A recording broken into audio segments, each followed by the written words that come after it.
330 ಕೋಟಿ ಖರ್ಚು ಮಾಡಿ ಪೈರಸಿ ಆಗೋದು ಒಂದು ಕಾಟ.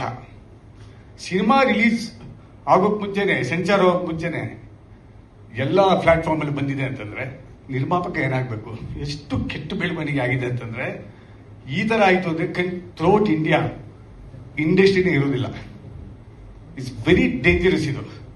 ಇದು ಖಂಡಿತವಾಗಿ ನಾನು ಖಂಡಿಸ್ತೀನಿ, ಇಡೀ ಇಂಡಸ್ಟ್ರಿನೇ ಖಂಡಿಸ್ತಾ ಇದೆ.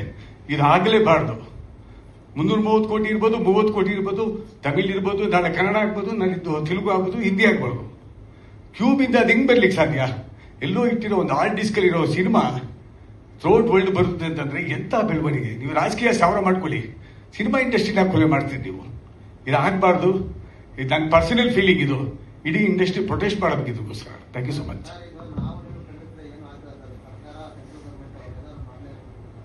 ಸರ್, ಖಂಡಿತ ಸರ್ಕಾರ, central government act to copyright act ಎಲ್ಲ ಬಹಳ ಸ್ಟ್ರಾಂಗ್ ಆಗಿದೆ.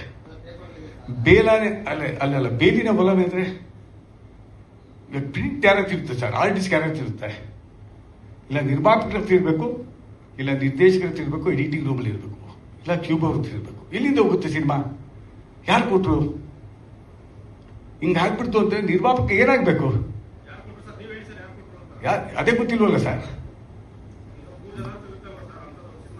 ಅಲ್ಲ, ಅದಕ್ಕೆ ಯಾವ ರೀತಿ ಇದು ಏನು ಮಾಡೋದು ಗೊತ್ತಾಗ್ತಾ ಇಲ್ಲ. ಇದು ನಿಗೂಢ. ಒಬ್ಬ ರಾಜಕಾರಣಿ ಆಗಿದ್ದಾರೆ ಅವರು ಇವತ್ತು. ಆ ಸಿನಿಮಾನ ಕಂಪ್ಲೀಟ್ ಆಗಿ ಅದು ಬಂದ್ರೂ ಕೂಡ ಏನಾಗುತ್ತೋ ಗೊತ್ತಿಲ್ಲ ನಾಳೆ.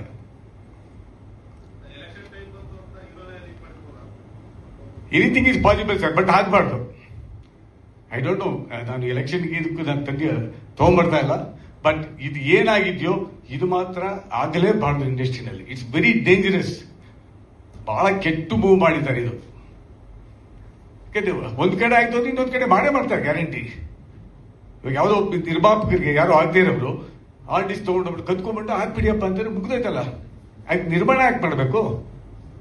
ಸೆನ್ಸರ್ ಯಾಕೆ ಬೇಕು? ನಿರ್ಮಾಪಕರು ದುಡ್ಡು ಯಾಕೆ ಹಾಕ್ಬೇಕು? ಆಸ್ ಇಟ್ ಈಸ್ ಪಿಕ್ಚರ್ ಓಡ್ತಾ ಇಲ್ಲ, ದುಡ್ಡು ಬರ್ತಾ ಇಲ್ಲ ಅನ್ನೋದು ಎಲ್ಲರಿಗೂ ದುಃಖದಲ್ಲಿದ್ದಾರೆ. ಅದ್ರಲ್ಲಿ ಇದು ಬೇರೆ. It's a very very bad move. ಇದು ಆಗಲೇಬಾರ್ದು. Thank you so much. Thank you so much, Venkatesh Murthy sir. Lahari Velu sir, thank you so much.